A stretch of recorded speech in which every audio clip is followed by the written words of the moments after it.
I think the first question was about how can you tell who the perpetrator is by looking at a grave. Well, obviously just looking at the grave is not enough in order to be able to determine who the perpetrator is. When any crime that happens, you look at the physical evidence, and the physical evidence is something that puts somebody in contact with a crime scene. So most of the time, what you're dealing with is that you have a witness statement, or you have many witness statements of people saying the military or such perpetrators or this group was here, and they killed this other group, and these are the people in the grave.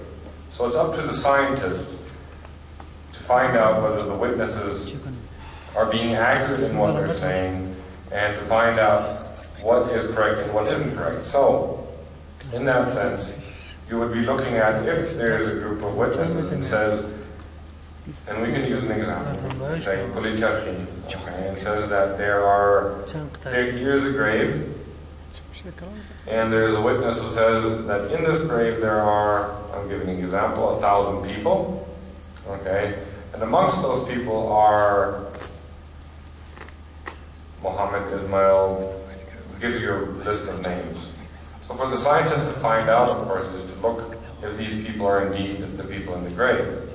If you find out that these people indeed are the people in the grave, then you know that the witness is fairly accurate about what they're saying.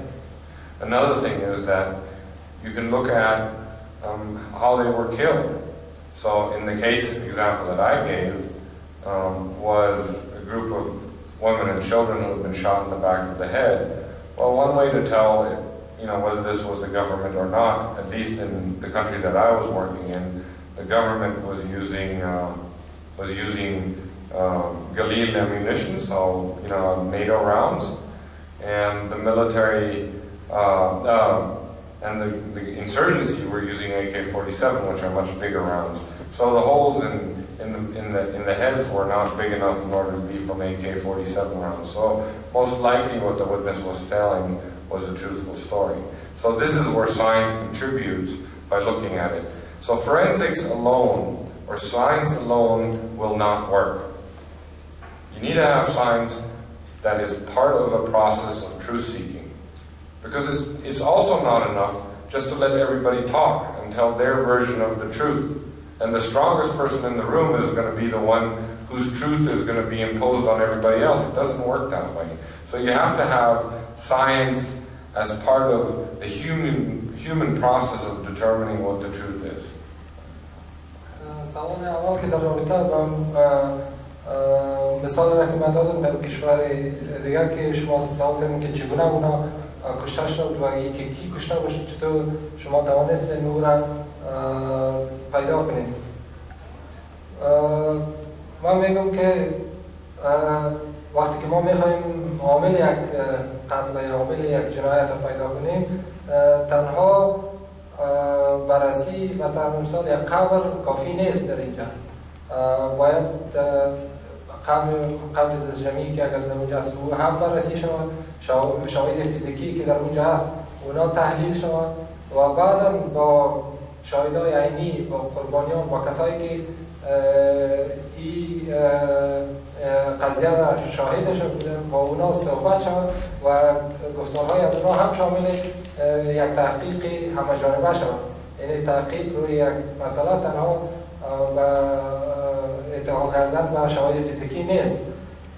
و وقتی که به طور مثال من قبل پلچرخی را برای شما مثال میدم که در افغانستان است، در یک قبر در پلچرخی فرض میکنیم که 1000 نفر دفن است و یکی از قربانی ها، یک فامیل قربانی یک لیست 5-6 نفری یا 10 نفری را بیاره که با ادعای از اونا اینمی 10 نفر یا چند نفر در این قبر دفن است.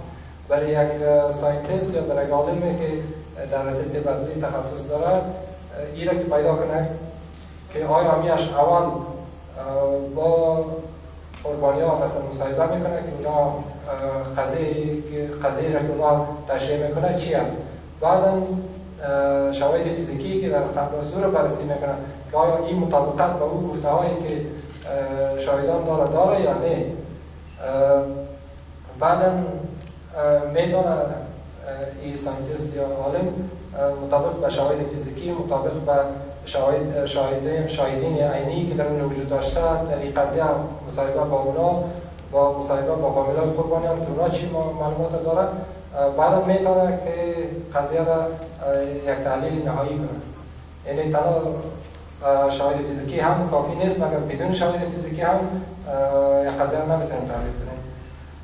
در قضیه که در گواتمالا ما گفتیم که چطور ما این را به اثبات رساندیم که دولت کشته، این بود که اول خود قربانی خانم‌ها و اطفال بودن، بعدا سلاح‌هایی را که دولت در اختیار خود در جریان منازعه داشت و شورشیات یا مخالفین دولت در اختیار داشتن، اینا متفاوت بودن.